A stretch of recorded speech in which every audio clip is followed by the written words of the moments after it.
Posting. Okay. And allow me to welcome the Unit President, Bishop Trevor Mwamba, who joins me now. Thank you for coming. Thank you very much, Franklin. That's a long time to be impacted by a personality like Mr. But in fact, it's a long time to remember that you were that young, and yet there was this figure. Yes. How does that work? How has it been for you? It's amazing, yes. So that's 53 years of coming on there, yes. Met him when I was 11 years old. He was then the ambassador in Washington, D.C., and my father had just been appointed the deputy ambassador.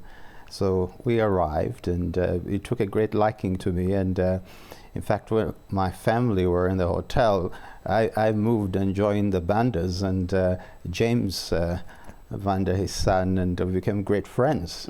So from that time on, and I've known the president, of course, then as ambassador. The irony, you know, he had this great sense of humor. He would introduce me to people afterwards. He would say that this man, you see, he was my son when I was 11.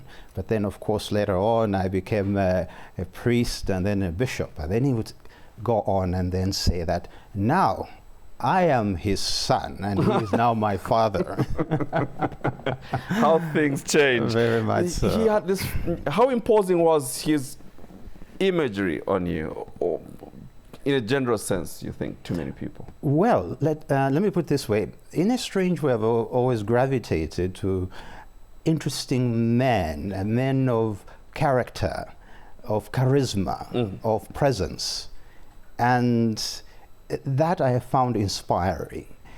President Kaunda was such a man, and my own father was such a man. And men such as Dyke Hammarskjöld I never met, but I read about them. Right. Martin Luther King. So he, our late president, His Excellency Mr. Rubiah Banda, was that kind of person. He was this gregarious man, in other words, sociable, right, connected with everybody. Right. That's amazing. That's a gift. Right. Yes, there were times when he came at a difficult time. The country was going through economic recession. That's right. But through it, he still smiled and found some solutions.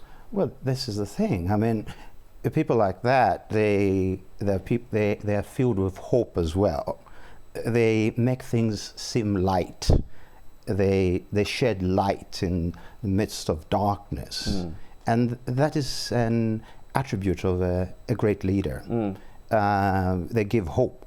You think in the context of Churchill, you know, inspiring the British during the Second World War, and never give up, or fight on the seas, or fight on the land, and never surrender. So that is the man, and that is what he had. The gregarious nature of him, but the humorous nature of him, but also the consummate, skilled public servant, and later on as vice president and as president. The diplomat. It all comes out.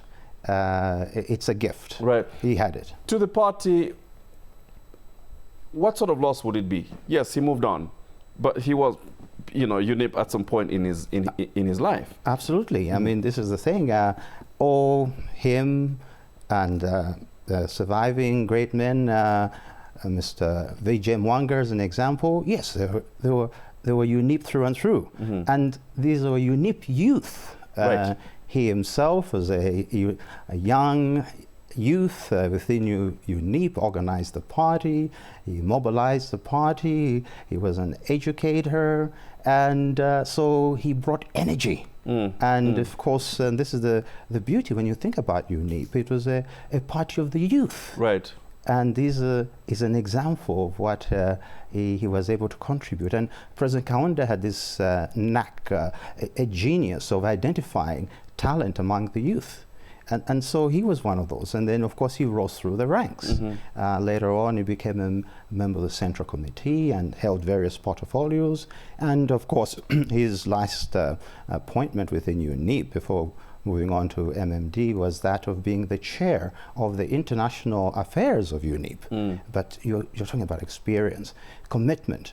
And UNEP framed him, UNEP formed him, as UNEP formed all other leaders who went to the other parties. Right. And so, yes. This experience that he had as a diplomat, he seemed to use it to his advantage as president. Yes. Do you think he did? Of course, absolutely. I mean, I would say all great presidents are great diplomats. He had the people skills, the relationships which he built. And it's about trust, it's about integrity, and it's about principles. And he brought that out. We must understand that, of course, he was appointed as ambassador to Egypt when he was 27 years old. Then from there, he went on to Washington as our ambassador to the United States, and came back, and then went back as then our Zambian permanent representative to the UN, and then Minister of Foreign Affairs. Now, I'm mentioning this because he's acquiring skills and all this expertise. And what happens is, when he was Minister of Foreign Affairs, he was appointed by the United Nations to become the chairman of the United Nations Council for Namibia. And he is the one who, the transition of Namibia to a democratic state, he is the one who piloted and steered Namibia.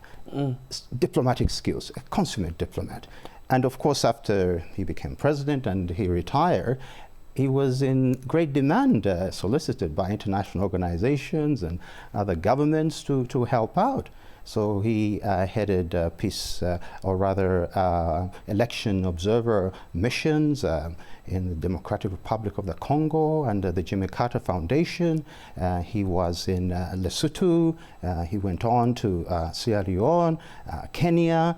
These are amazing skills of a man who connected with people. Absolutely. Yes. As we close, him coming on, and especially when he met former President Lungu and now President Hichilema, kind of demonstrated what it means when there is political tolerance. Quite. In the political space. Indeed. Can his figure be used as a reference point for that to happen? Because sometimes you've got all these, there's a lot of tension that happens, and yet everybody wants the same thing. That's the betterment of the Zambian person or Zambian people.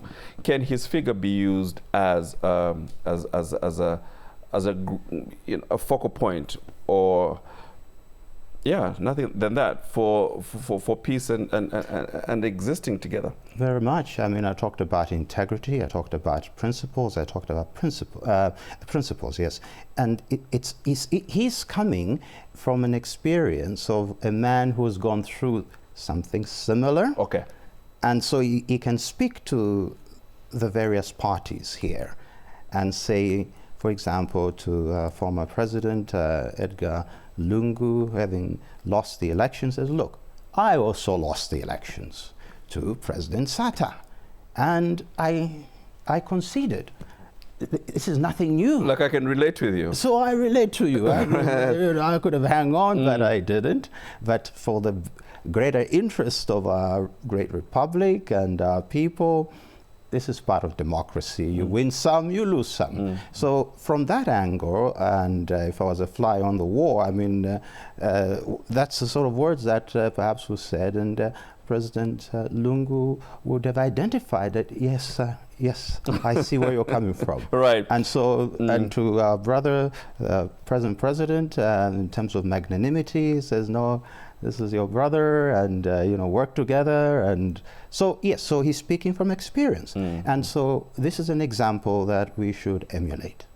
Yes. So what would you like to say to the family as a final thought? Well, yes, indeed. Well, I must say, from a personal context, that on Friday, when President Banda left us, I was there in the morning, and I had prayers with him, and of course later on. So the prayers dimension, this is what I say to the family.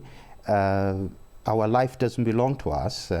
It's God's life, and at appropriate time, God calls us back. It's to be comforted, and I was aware as I prayed with him and we prayed the Lord's Prayer that he was conscious, he was aware, and through his eyes there was this acknowledgement and understanding. I said, God has you, and he's with you, and you are with God. There's nothing to worry about, and that is it. And this is a dimension I should highlight about the president, which many people may not know. He was a deeply spiritual person. His first wife, Mrs. Hope Banda, was an Anglican, and he got drawn to the Anglican Church.